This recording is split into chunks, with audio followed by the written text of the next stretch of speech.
Cable TV operators association Koothuparamba മേഖലാ സമ്മേളനം ആരംഭിച്ചു.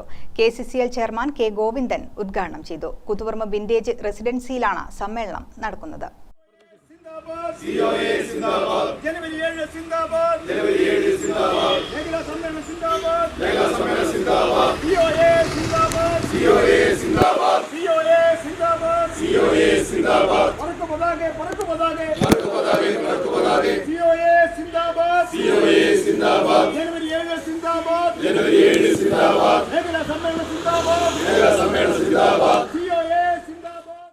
മേഖലാ പ്രസിഡന്റും ഗ്രാമിക TV MD-യുമായ കെ രാജേഷ് പതാക ഉയർത്തിയതോടെയാണ് സമ്മേളനം ആരംഭിച്ചത്. PDIC MD ആയിരുന്ന KO പ്രശാന്ത്, കൂത്തുപറമ്പ് മേഖലാ കമ്മിറ്റി അംഗമായിരുന്ന PV സുകേഷ് എന്നിവരുടെ ഫോട്ടോയിൽ പുഷ്പാർച്ചന നടത്തിയ ശേഷമാണ് സമ്മേളനത്തിന്റെ മറ്റ് നടപടിക്രമങ്ങളിലേക്ക് കടന്നത്.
KCCL ചെയർമാൻ കെ ഗോവിന്ദൻ സമ്മേളനം ഉദ്ഘാടനം ചെയ്തു. ഈ 21ാം നൂറ്റാണ്ടിലെ അതിൻ്റെ ആദ്യത്തെ ക്വാർട്ടർ അവസാനിച്ചു.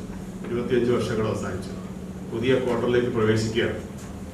അങ്ങനെ പ്രവേശിക്കുമ്പോൾ കഴിഞ്ഞ ഒരു ക്വാർട്ടർ കാലം, 25 വർഷക്കാലം എന്തൊക്കെയായിരുന്നു നമ്മുടെ നാട്ടിലുണ്ടായിട്ടുള്ള മാറ്റങ്ങളെന്നും അതിൻ്റെ തുടർച്ചയായി എന്തെല്ലാം മാറ്റങ്ങളാണ് അടുത്ത ഒരു ക്വാർട്ടറിലോ അല്ലെങ്കിൽ അടുത്ത 3 ക്വാർട്ടറുകളിലോ ഈ നൂറ്റാണ്ടിൽ ഉണ്ടാകാൻ പോകുന്നതെന്നൊക്കെയുള്ള വലിയ ഉത്കണ്ഠ എല്ലാവർക്കും ഉണ്ടാകും.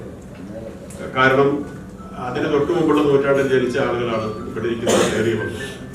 ആ നൂറ്റാണ്ടിലും പുതിയ നൂറ്റാണ്ടിലും 21ാം നൂറ്റാണ്ടിലും തമ്മിലുള്ള വ്യത്യാസമൊക്കെ നമുക്ക് നന്നായിട്ട് ഫീൽ ചെയ്തു. നമ്മുടെ ശാസ്ത്രകാരന്മാർ പറയുന്നത് തന്നെ ഈ വളർച്ചയുടെ ഒരു തോതിനെ സംബന്ധിച്ച് പറയുന്നത് മനുഷ്യരാശി ഉണ്ടായിട്ട് 3 ലക്ഷം വർഷത്തിൽ കൂടുതലായി.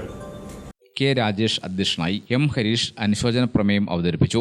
മേഖലാ സെക്രട്ടറി MB പ്രശാന്ത് മേഖലാ റിപ്പോർട്ടും, ട്രഷറർ N പവിത്രൻ സാമ്പത്തിക റിപ്പോർട്ടും, N ബിജോയ് ഓഡിറ്റ് റിപ്പോർട്ടും, ജില്ലാ സെക്രട്ടറി MR രജീഷ് സംഘടനാ റിപ്പോർട്ടും അവതരിപ്പിച്ചു. മേഖലാ നിരീക്ഷകനും ജില്ലാ വൈസ് പ്രസിഡന്റുമായ C Surendran, Kerala vision news MD Prijesh Achandi, KCCL executive അംഗം അനിൽ മംഗലത്ത്, COA ജില്ലാ പ്രസിഡന്റ് P ശശികുമാർ, സംസ്ഥാന കമ്മിറ്റി അംഗങ്ങളായ K Sajeev Kumar, B Jayakrishnan, NK Dineshan, ജില്ലാ ട്രഷറർ AV ശശികുമാർ, ജില്ലാ വൈസ് പ്രസിഡന്റ് PK ദേവാനന്ദ്, ജില്ലാ joint secretary Manoj Kumar, PDIC MD M Vineesh Kumar, KTS MD Vinayakumar, KCCL director KK Pradeepan, PB Rijesh തുടങ്ങിയവർ സംസാരിച്ചു. ഗ്രാമിക ന്യൂസ്, കൂത്തുപറമ്പ്.